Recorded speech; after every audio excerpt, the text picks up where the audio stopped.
Wow. Let's do that again. No. They can't And even this was blame it on the pandemic. okay. So a couple weeks ago, we watched Star Wars Uncut, which was over 1,500 people put together, like less than a minute each, of scenes of Star Wars, and they put it all together, scene by scene, including a scene where somebody takes a shit in R2D2, Yeah, what the fuck? into the complete crowdsourced retelling of Star Wars. And this was the same model, except it said over 200 people. So, and it was Shrek. So you're already expecting a much diminished quality from the Star Wars Uncut. But to be honest, like I don't feel like having less people working on it was really the objectionable factor here. And in fact, I kind of feel like maybe the Star Wars one would have benefited from a bit less people working on it. You know, the Star Wars, it depends. The Star Wars one was really rapid fire, and that can be confusing as to where you're at in the movie, you know.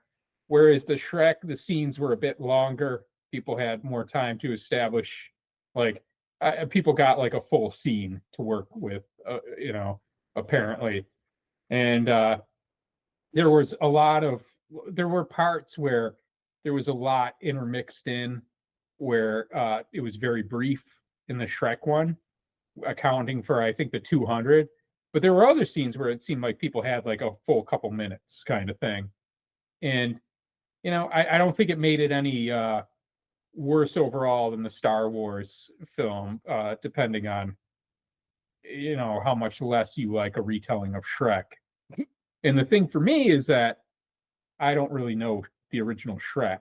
I know the original Star Wars, so even when the Star Wars one was difficult to follow or off course, I could rely on my memory of the film. I feel like the Shrek one was easier to follow, even though I didn't have that kind of knowledge of it, just given the fact that there were fewer people showing an individual vision in all of this. And it seemed like Shrek is a pretty basic story, not difficult to comprehend, you know. And as soon as you know who it was, like Randy was saying, there's like 4 characters in the whole film, which seems to be the case. And so even if you're acclimating yourself to like, oh, okay, who's this asshole trying to pretend to be, it's usually pretty clear, you know.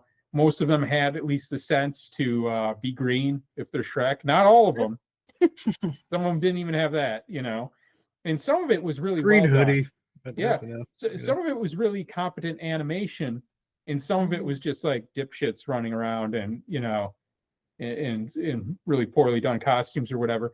But even some of the ones where it's just like really poorly done costumes or whatever, some of those people edited it together really well and delivered it well for comic effect.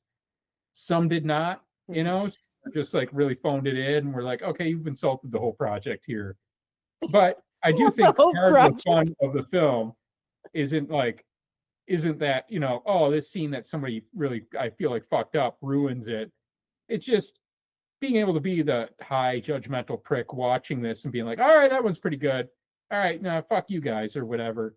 And if you're watching it in a group setting and commenting on it, that can be fun. I don't know if you guys enjoyed it. I thought it was fine, but it's not the kind of thing like at home alone, obviously, I'm going to put on and hell no. And if you're going to do something like that, you're just going to have to flip through in parts. You know what I mean? Just see like the different styles people used and maybe appreciate it on that front.